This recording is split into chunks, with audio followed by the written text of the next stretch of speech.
আসসালামু আলাইকুম, কেমন আছেন সবাই? Welcome to my channel Mukta's cooking and creation.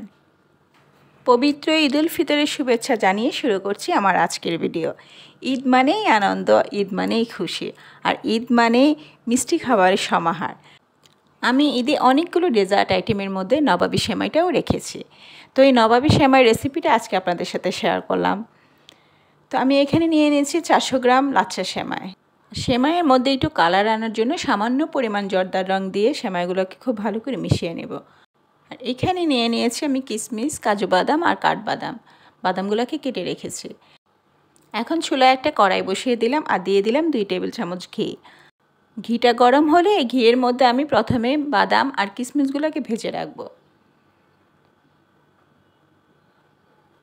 আর চেষ্টা করবেন অবশ্যই বাদাম আর কিশমিশগুলো ঘিয়ের মধ্যেই ভেজে নিতে, তাহলে কিন্তু খুব সুন্দর একটা ফ্লেভার আসে।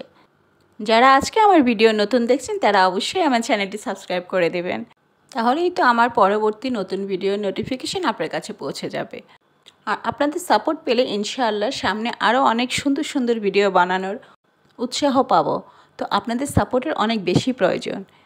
তো আমার বাদামগুলো ভাজা হয়ে গিয়েছে, এখন আমি ওগুলোকে একটা প্লেটে উঠিয়ে নিয়েছি। এখন এই ঘিয়ের মধ্যে আমি সেমাইগুলোকে দিয়ে দিব, আর দিয়ে দেবো এখানে আমি হাফ কাপ পরিমাণ চিনি। চিনিটা দিয়ে আমি সেমাইটাকে খুব সুন্দর করে ভেজে নিব কিছুক্ষণ। আর মিষ্টির পরিমাণটা সবাই সবার পছন্দ অনুযায়ী দিয়ে দেবেন। আমার বাসায় যেহেতু আমার হাজব্যান্ডের সুগার প্রবলেম আছে, সেজন্য আমি চিনিটা একটু কম দিয়েছি। তারপরে এখানে আমি এখন অ্যাড করব হাফ কাপ পরিমাণ গুঁড়ো দুধ। আর গুঁড়ো দুধটা দিয়ে আবার কিছুক্ষণ ভেজে নেব। আর গুঁড়ো দুধ কিন্তু অবশ্যই দেওয়ার চেষ্টা করবেন, এতে সেমাইয়ের টেস্ট কিন্তু খুব ভালো আসে। চিনি আর দুধ দিয়ে যখন সেমাইটা আমি ভাজবো, তখন চুলার আঁচটা মিডিয়াম ফ্লেমে রাখবো।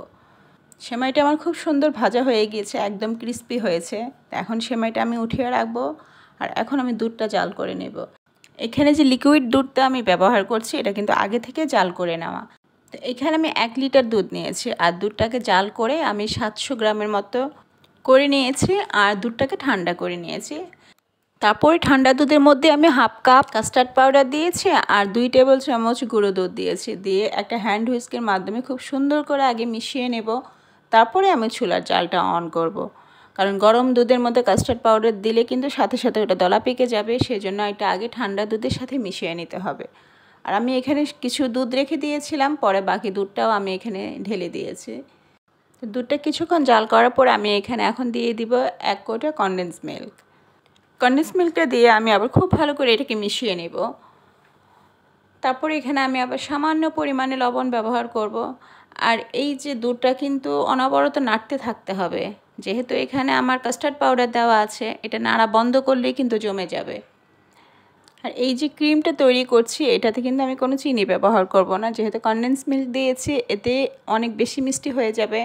তারপর আমি এখানে দিয়ে দিলাম 1 কোটা ডানো ক্রিম। ক্রিমটা দেওয়ার পর আবার খুব ভালো করে মিশিয়ে নিতে হবে। কোনোভাবেই নাড়া বন্ধ করা যাবে না, অনবরত নাড়তে হবে।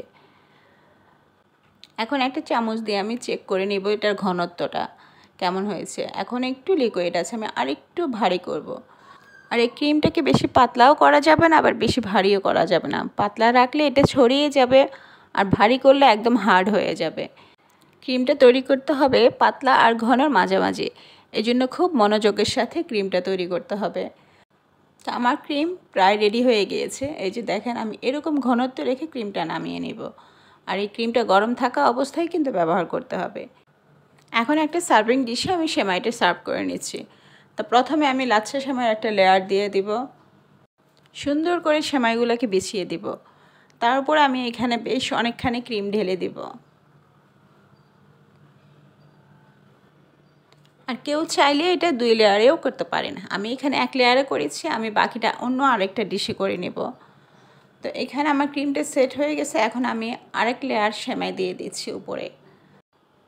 সেমাইগুলোকে খুব সুন্দর করে ছড়িয়ে দিয়ে তারপরে আমি হাত দিয়ে আস্তে আস্তে একটু চেপে দেব।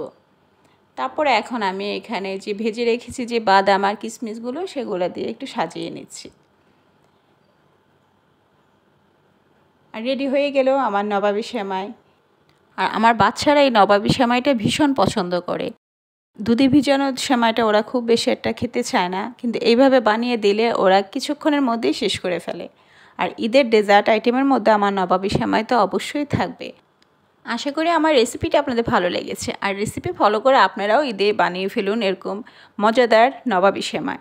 তো সেমাইটাকে আমি এখন ঢাকনা দিয়ে ঢেকে ফ্রিজে রেখে ঠান্ডা করে নিব 1-2 ঘন্টার মতো। আর এই সেমাই রান্নার পরে অবশ্যই ফ্রিজে রেখে সেট করে নিতে হবে। তো আমি ফ্রিজ থেকে এখন বের করে নিয়ে আসলাম, আর এখন আপনাদের সাথে শেয়ার করছি সেমাইটা খেতে কেমন হয়েছে। তো আমার বাচ্চাদেরকে ডেকে বললাম তোমরাই টেস্ট করে দেখো।